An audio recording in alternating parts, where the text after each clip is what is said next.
Alors, grand 3, c'est-à-dire donc l'activité sur la chute libre que vous aviez à faire pour aujourd'hui. Et donc, on va étudier quoi? Eh bien, la variation du vecteur vitesse d'un système et voir à quoi tout ça, ça peut être relié. Donc déjà, premier document, depuis Aristote jusqu'à nos jours, en passant par Galilée, la chute des corps est l'objet d'expériences de plus en plus précises. Donc l'expérience dite de chute libre, c'est un cas particulier de la chute des corps où il n'y a pas de résistance de l'air. D'accord? Mais en tous les cas, la chute des corps, c'est quelque chose qui est étudié depuis très longtemps. Pourquoi les objets tombent, hein, ça passionne les êtres humains depuis des millénaires. Qu'est-ce qui fait que ça tombe? Pourquoi la Lune reste fixe? Enfin, en tout cas, pourquoi elle ne tombe pas? Pourquoi elle ne vient pas vers nous? Pourquoi les étoiles aussi restent fixes dans le ciel, etc. Bon, bref, ce sont des choses, vous voyez, qui, quand on n'a aucune connaissance de tout ça, quand on part de zéro, c'est très complexe. Donc, premièrement, petit texte à lire. Donc je vous l'ai remis ici, mais de toute façon vous l'avez sous les yeux hein, dans le livre. Ce qui est intéressant dans ce document, c'est que on nous parle Galilée nous demande de faire une expérience de pensée. Et donc ça va à l'encontre de tout ce qu'on dit un petit peu rapidement sur cette chute des corps. Globalement, qu'est-ce qui se dit? Que Aristote se disait les objets plus lourds tombent plus vite, qu'il n'avait jamais vraiment fait l'expérience, d'accord? Que Galilée, donc en 1800 ans plus tard, bref, pendant 1800 ans, il n'y a personne qui s'intéresse à tout ça. Personne ne fait d'expérience, voilà, bon. Et arrive Galilée qui lui dit, ok, moi je vais faire l'expérience, je lâche les deux objets de la tour de Pise, et puis je vois que ça tombe en même temps, alors qu'ils n'ont pas la même masse. Et donc ce que dit Aristote c'est faux, et la masse n'intervient pas dans la chute des corps. Alors ça c'est la légende entre guillemets, tout ça c'est bien trop simple, d'accord? On va voir justement plus en détail comment Galilée a pu comprendre que effectivement dans la chute libre, la masse n'intervient pas, mais c'est pas en faisant une expérience du haut de la tour de Pise, comme on le pense souvent. Le document 2, donc je vous l'ai mis en agrandi ici, il est aussi en pièce jointe sur Pronote, donc vous pouvez le télécharger, c'est quand même mieux pour faire les pointages ici. Et donc vous avez les positions successives d'une balle qui est en train de chuter, d'accord, en chute libre. Puis, dernier document, relation approchée entre la variation du vecteur vitesse d'un système et les forces appliquées sur celui-ci. Donc vous avez compris que ça commence à être le but de ce chapitre, de trouver une relation entre variation du vecteur vitesse pendant une certaine durée delta t et la somme des forces qui va s'appliquer sur ce système. Alors on nous redonne petit g, d'accord, mais surtout on nous dit que cette relation c'est ça. Bon, eh bien on verra tout à l'heure, donc ça vous n'aviez pas à le faire pour aujourd'hui, mais on verra quand on fera les questions suivantes. Donc déjà, je reviens sur le petit texte. Je vais vous montrer une vidéo, donc je vous mets le lien de la vidéo. Il y a quelques approximations au départ, mais ce qui m'intéresse, c'est surtout pour revenir sur l'expérience de pensée de Galilée. Donc dans cette vidéo, justement, eh bien, on va comparer la chute d'une boîte de conserve vide avec celle d'une boîte de conserve pleine. Donc comme ça, il y a des masses qui sont différentes, et on lâche ces deux boîtes de conserve. Voilà. Et là, on a l'impression qu'elles tombent en même temps. D'accord? Donc on se dit, Aristote était vraiment très nul. Il y a juste à faire l'expérience. Bon, il n'y a pas de boîte de conserve, mais bon, il pouvait trouver quand même des objets similaires. Et puis, dire qu'un objet plus lourd ne tombe pas plus vite. Sauf que ça, justement, c'est si vous faites l'expérience en étant relativement proche du sol, c'est-à-dire si la durée de la chute est relativement courte. Si vous montez un peu plus haut, justement, vous voyez là, donc il y a juste deux escaliers à monter, et que vous refaites la même expérience, qu'est-ce qui se passe? Alors on dit que c'est un jour de vent, mais même sans vent, on verrait ça. Donc vous verrez mieux sur la vidéo, mais les instants d'impact au sol sont différents. Effectivement, là, dans ce cas-là, l'objet plus lourd tombe plus vite. Donc Aristote n'avait pas tort, il était dans un domaine de validité restreint, c'est-à-dire que dans le cas où il y a de l'air, effectivement, un objet plus lourd tombe plus vite, d'accord? Même quand ils ont la même forme. Mais, par contre, ce qu'il pensait, c'était que même en l'absence d'air, ça restait comme ça. Galilée se dit, peut-être qu'en fait, il n'y a pas que ça, peut-être que justement l'air joue un rôle. Et pour comprendre tout ça, il n'a pas fait une expérience en vrai, parce que justement, vous voyez, quand on fait l'expérience, ça ne marche pas. À son époque, c'était pas possible de faire du vide d'air comme on peut le faire aujourd'hui. Je vous montrerai une vidéo tout à l'heure, que je vous ai déjà montré dans l'année. Donc comment il a fait? En fait, c'est grâce à son expérience de pensée. Donc revenons sur l'expérience de pensée. Galilée fait ce qu'on appelle un raisonnement par l'absurde. C'est un raisonnement logique qui consiste à poser une hypothèse, en déduire des conséquences, et si à un moment donné vous arrivez sur une contradiction, c'est que votre hypothèse de départ était fausse. Donc justement, ici l'hypothèse c'est quoi? Eh bien c'est que un objet plus lourd tombe plus vite. Mais si on suppose qu'on relie deux objets de forme identique mais de masse différente par une corde et qu'on les lâche d'une certaine hauteur. D'un côté, la vitesse du système constitué des deux cordes va prendre une valeur intermédiaire entre la vitesse de l'objet plus lourd et celle de l'objet plus léger, puisque le plus lent retarde le plus rapide. D'accord? Vous avez deux objets, un lourd, un léger, vous les reliez par une corde, d'accord? Et bien le plus léger tombe moins vite, et donc, d'accord, ça vous fait quelque chose comme ça, le plus léger, eh bien il va ralentir un petit peu celui qui est plus lourd. Ok? Première chose donc, a priori ce système-là tombe moins vite que si j'avais enlevé la corde entre les deux. Mais d'un autre côté, la masse totale des deux corps reliés par la corde est plus grande que la masse de chacun des deux corps, et du coup la vitesse de l'objet composé doit être supérieure à la vitesse de chacun des objets. Ah oui, je peux aussi me dire que j'ai mes deux systèmes, mais l'ensemble du coup est plus lourd que mon objet qui était lui plus lourd. D'accord? Et donc en fait, au final, tout ça, ça doit tomber plus vite que l'objet tout seul plus lourd. Bon ces deux conclusions se contredisent l'une l'autre, d'accord? On aboutit à la contradiction. Ça veut dire que l'hypothèse de départ est fausse, l'hypothèse qui était que les objets plus lourds tombent plus vite. Et donc, simplement en imaginant la chute libre de deux corps de masse différentes reliées par une corde, Galilée nous convainc que la théorie d'Aristote du mouvement est incohérente. D'accord? Ça veut bien dire qu'il y a un problème dans cette théorie. J'ai détaillé bien plus que ça, mais en résumé, on peut dire que pour Aristote, la valeur de la vitesse d'un corps en chute libre augmente si la masse de celui-ci augmente. D'accord? Un objet plus lourd tombe plus vite, ça c'est pour Aristote. Galilée, lui, dit que cette valeur ne dépend pas de la masse. Ce qui n'est pas ce qu'il observe. Je répète, si vous faites l'expérience, dans l'air, vous trouvez que, effectivement, c'est Aristote qui a raison. Galilée, il pressent que l'air a un rôle à jouer là-dedans, et que si on enlève l'air, eh bien, la masse n'intervient pas. C'est ça la nouveauté, d'accord? Ensuite, deuxième question, eh bien, en utilisant le document 2, construire les vecteurs vitesse de la balle en B3, B5, B7, puis les vecteurs variation de vitesse, delta V4, delta V6 entre ces positions. Donc c'est similaire à ce qu'on a fait dans les grand 1 et grand 2, simplement, là, les vecteurs variation de vitesse, ils ne vont pas être nuls, donc ça va se compliquer un petit peu. Donc, vous prenez ceci que vous imprimez, et vous allez tracer les vecteurs vitesse, donc je vais vous mettre toutes les valeurs dans le document qui suit. Donc vous vous rappelez ce qu'il faut mesurer pour trouver un vecteur vitesse, c'est la distance qu'il y a entre le point d'avant et le point d'après. Donc si je veux tracer le vecteur vitesse au point B3, eh bien il me faut la distance qu'il y a entre B2 et B4. C'est-à-dire ici, B2, B4, sur le papier ça fait 1,8 cm, et en réalité donc ça nous fait 60 cm avec l'échelle. Idem pour les autres, pour B5 je mesure B4, B6, donc 2,95 cm sur le papier, soit 98 cm en réalité. Et pour le point B7, pour avoir le vecteur vitesse V7, ça fait B6, B8, c'est-à-dire 4,10 cm, et donc 137 cm en réalité. Maintenant qu'on a ces valeurs, on va pouvoir calculer la norme des vecteurs vitesse. Donc je vais détailler le premier, et pour les autres ce sera similaire. Au point B3, je veux tracer le vecteur vitesse. Comment je fais? Eh bien il me faut la longueur entre B2 et B4, d'accord, que je vais diviser par 2 fois delta t, c'est-à-dire la durée qu'il y a entre la prise de position de deux points. Eh bien B2, B4, ça fait combien? Donc 60 fois 10 moins 2 mètres, et ensuite delta t, c'est 100 millisecondes, donc du coup il y a 2 delta t, c'est-à-dire 2 fois 100, 10 moins 3. Si vous faites ce calcul, ça vous fait un vecteur vitesse de 3 mètres par seconde. On fait pareil donc pour les autres en dessous. Donc vous avez B5, eh bien c'est 98 cm divisé toujours par 2 fois 100 millisecondes, là vous trouvez 4,9 mètres par seconde. Et au point B7, c'est 137 cm, donc divisé par 2 delta t, ça vous donne 6,9 mètres par seconde. Comment on vérifie qu'on ne s'est pas trop trompé là-dedans? On a bien un objet qui est en train d'accélérer, il est en chute libre, donc c'est normal. Au départ, au point B3, il a 3 mètres par seconde, un peu plus loin 4,9, un peu plus loin 6,9, il est bien en train d'accélérer, sa vitesse augmente. A priori, on ne s'est pas trompé, on voit après par rapport aux unités, mais a priori on ne s'est pas trompé. Ça c'était la première partie, maintenant il faut construire les vecteurs vitesse, c'est-à-dire les tracer. Comment on fait ça?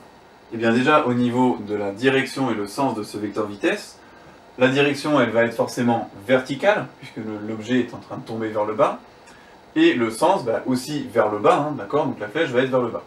Ensuite au niveau de la longueur, on prend pour échelle 1 cm pour 1 mètre par seconde, donc vous devez avoir V3 qui fait 3 cm, V5 qui fait 4,9 cm et V7 qui fait 6,9 cm. Voilà pour les vecteurs vitesse. Alors là, on les a décalés un petit peu, d'accord, on les a décalés légèrement les uns par rapport aux autres, Et sinon, bien évidemment, ils ont pour origine les points correspondants. C'est que là, sinon, on ne voit rien du tout, on ne voit pas leur longueur. Donc ils sont simplement décalés pour qu'on puisse voir leur longueur. Ensuite, le vecteur variation de vitesse. Alors, pour trouver delta V4, qu'est-ce que ça veut dire delta V4? Eh bien, c'est le vecteur vitesse d'après moins le vecteur vitesse d'avant. Donc c'est V5, d'accord, c'est celui-ci qui est simplement reporté là, moins V3. Bon bah il faut prendre le vecteur V3, c'est moins V3 donc on doit le soustraire, d'accord, donc de V5, eh bien je soustrais V3 et ça me donne delta V4 ici en rouge. D'accord, donc ça c'est le vecteur variation de la vitesse qui est ici. Et il est non nul cette fois. Ensuite, pour delta V6, eh bien idem, c'est V7 moins V5. Donc je prends V7 que je reporte ici, V5 et je le reporte ici, c'est-à-dire que je fais moins V5, hein, donc ça moins V5, ça me donne delta V6 ici. Voilà pour ces vecteurs variation de vitesse. Donc voilà pour la question 1 et 2a qui était à faire pour aujourd'hui. Maintenant on va continuer l'activité pour voir comment relier tout ça avec les forces. Donc question 2b, utilisez la relation 1 pour estimer le vecteur variation de vitesse de la balle lors de sa chute libre. Alors c'est quoi la relation 1? C'est m fois le vecteur variation de vitesse, donc delta v, égale la somme des forces fois delta t. Donc ça a l'air compliqué comme ça, mais vous allez voir que ça va s'éclaircir petit à petit. Et bien comment on fait ça? Donc vous vous rappelez, je vous ai dit en mécanique, il faut bien être rigoureux. Donc déjà, on va préciser le système. C'est quoi le système? Eh bien c'est la bille qu'on est en train d'étudier. Le référentiel, il est, donc c'est le référentiel terrestre, et il est considéré comme galiléen. Pourquoi? Parce que la durée de l'expérience est de 200 millisecondes, donc c'est très très court par rapport à la durée de la rotation de la Terre sur elle-même. Ensuite, il faut faire le bilan des forces, d'accord? Vous vous rappelez, de l'autre côté de l'égalité, il y a écrit somme des forces. Eh bien, quelles sont les forces qui s'exercent là-dessus? En chute libre, par définition, vous n'avez que le poids.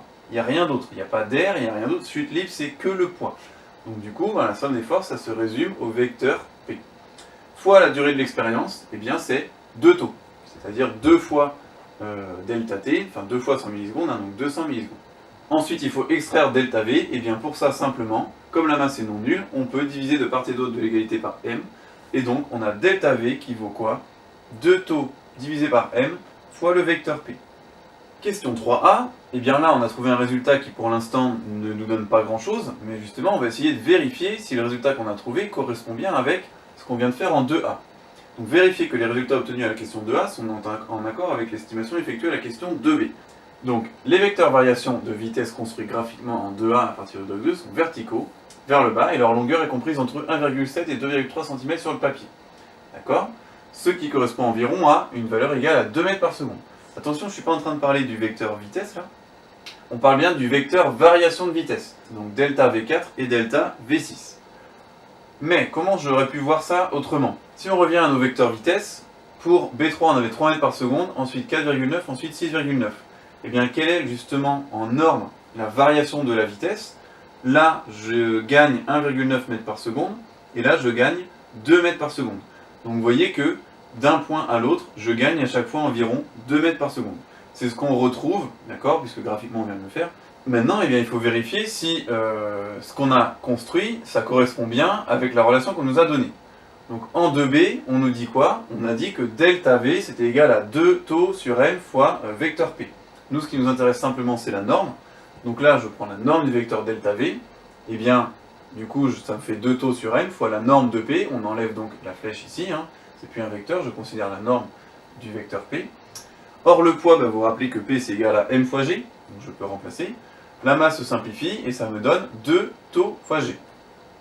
Du coup, eh bien je remplace, hein, 2 fois 0,100 secondes, 100 millisecondes, vous vous rappelez, donc ça fait 0,1 seconde, fois petit g 9,8 Newton par kilogramme, et bien ça nous fait du 2 mètres par seconde pendant les 200 millisecondes. Donc on voit bien que cette relation-là qu'on nous a donnée, est vérifié pour ce qu'on vient de faire ici dans le cadre de la chute libre. Troisièmement, petit b, effectuer un bilan des modifications des caractéristiques du vecteur vitesse d'un système en chute libre, sans vitesse initiale, pendant une durée d'1 seconde. Donc on fait un bilan, on essaie de comprendre un peu, de prendre du recul là-dessus, et on se dit qu'est-ce qui se passe pendant 1 seconde.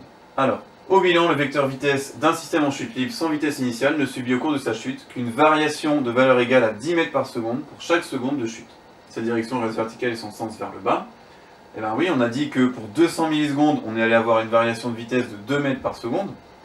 D'accord? Et donc du coup, pour 1 seconde, je multiplie par 5, ça me fait une variation de vitesse de 10 mètres par seconde. Alors on prend un peu de recul là-dessus. Qu'est-ce que ça veut dire?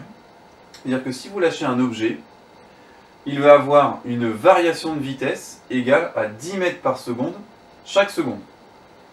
C'est-à-dire qu'au bout d'une seconde, je lâche l'objet, une seconde après, il est à 10 mètres par seconde, 2 secondes après, il est à 20 mètres par seconde, 3 secondes après, il est à 30 mètres par seconde, etc. etc. Donc exemple sur la vidéo, je vous l'avais montré déjà en début d'année, c'est une pièce dans laquelle on a fait le vide d'air. Vous avez une balle de bowling et une plume qui vont être lâchées exactement en même temps.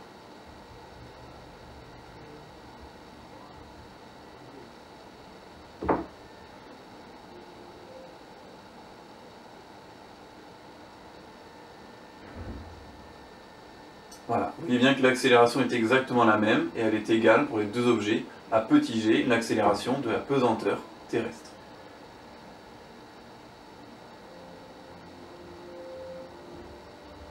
Je vous mets le lien de la vidéo en description. Voilà, elles arrivent en même temps au sol.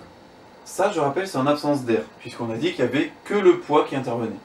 Dès qu'il y a de l'air, il y a des frottements, et dans les frottements, effectivement, il va y avoir une composante qui va dépendre de la masse. Alors, de la forme, mais aussi de la masse. Et donc c'est pour ça que si vous faites une expérience relativement courte, les objets de masse différentes vont tomber en même temps. Pourquoi? Parce qu'en fait, vous n'avez pas le temps de voir cet écart. Et si par contre vous faites une expérience du haut d'une tour, voilà, vous allez voir cette différence puisque vous allez mettre en évidence les frottements de l'air. Donc en conclusion, la chute libre, c'est lorsqu'il n'y a pas d'air ou lorsque la durée de la chute est relativement courte pour qu'on puisse négliger les frottements de l'air. Dernière chose, on a dit que chaque seconde, le vecteur variation de vitesse allait être égal à 10 mètres par seconde. Alors ça vous rappelle pas une petite valeur ça, autour des 10 mètres par seconde? Eh bien c'est justement G. Quand on dit que G, petit g, est égal à 9,8 mètres par seconde moins 2, ça signifie bien que si je lâche un objet, chaque seconde, il va avoir une augmentation de sa vitesse de 9,8 mètres par seconde. Donc là, on a trouvé 10 environ, d'accord, avec les approximations. Et comment on retrouve ceci dans la relation qu'on a vue tout à l'heure? Donc si on revient à cette relation, on a m fois la variation du vecteur vitesse est égale à la somme des forces fois delta t. Dans le cas de la chute libre, ça nous donne quoi? Eh bien, la somme des forces, c'est simplement le poids. Pour rappel, chute libre, c'est que le poids. Donc, je remplace. Le poids, c'est quoi? C'est m fois g. Attention, là, il y a tout ça, ce sont des relations vectorielles. Là, j'ai une variation de vitesse qui est vectorielle. Donc là, c'est pas petit g, simplement 9,8, c'est le vecteur petit g. C'est-à-dire vers le bas, de direction verticale. Et ensuite, qu'est-ce que je vois ici, justement, dans le cas de la chute libre? Que la masse se simplifie. Donc la masse n'intervient pas, on l'a déjà dit, là on peut vraiment le montrer. Ensuite, du coup, ça me donne la variation du vecteur vitesse est égale à g fois delta t. Et ce que je peux faire, c'est diviser de chaque côté par delta t. Ça me donne donc la variation du vecteur vitesse divisé par delta t. C'est quoi ça en fait? Eh bien c'est une accélération. Si vous passez d'une vitesse de 10 km/h à 20 km/h, à un moment donné vous avez accéléré. Eh bien, la variation de la vitesse en fonction du temps, c'est quoi? C'est l'accélération de l'objet. Eh bien, l'accélération de l'objet, elle est égale à quoi, du coup? G. Donc, vous comprenez maintenant pourquoi petit g, on l'appelle l'accélération de la pesanteur. Ça veut simplement dire que si je lâche un objet en chute libre, l'accélération de cet objet est égale, justement, donc à 9,8 mètres par seconde moins 2, c'est-à-dire que c'est la valeur de g sur Terre. Si vous le faites sur la Lune, c'est de l'ordre de 1,6 mètres seconde moins 2, etc. etc. Voilà, donc je vous l'ai mis ici, en phrase de conclusion, l'accélération petit a en chute libre est égale à l'accélération de la pesanteur petit g. Donc bilan de cette activité et de ce cours, puisqu'il n'y aura pas de feuille de cours, finalement il n'y a pas grand chose à savoir, il y a surtout beaucoup de choses à comprendre. C'est pour ça que j'ai fait une vidéo quand même assez longue. Qu'est-ce que vous avez à savoir? Eh bien, cette relation-là, justement, sous cette forme-là, mais justement ce petit exemple vous montre qu'on peut la voir sous une autre forme, c'est quoi? C'est que la masse fois l'accélération de l'objet est égale à la somme des forces qui s'exercent sur cet objet. D'accord? Ensuite, qu'est-ce que vous aurez à faire? Eh bien, tracer le vecteur variation de vitesse, faire le bilan des forces, et voir que, justement, quand on trace le vecteur variation de vitesse, c'est bien cohérent avec cette relation. Donc maintenant, on va faire des exercices où on va voir plein d'exemples différents et voir que cette relation est bien vérifiée, aussi bien graphiquement que comme ça par le calcul. Voilà, n'hésitez pas à venir en classe virtuelle si vous avez des questions ou sinon via le NT.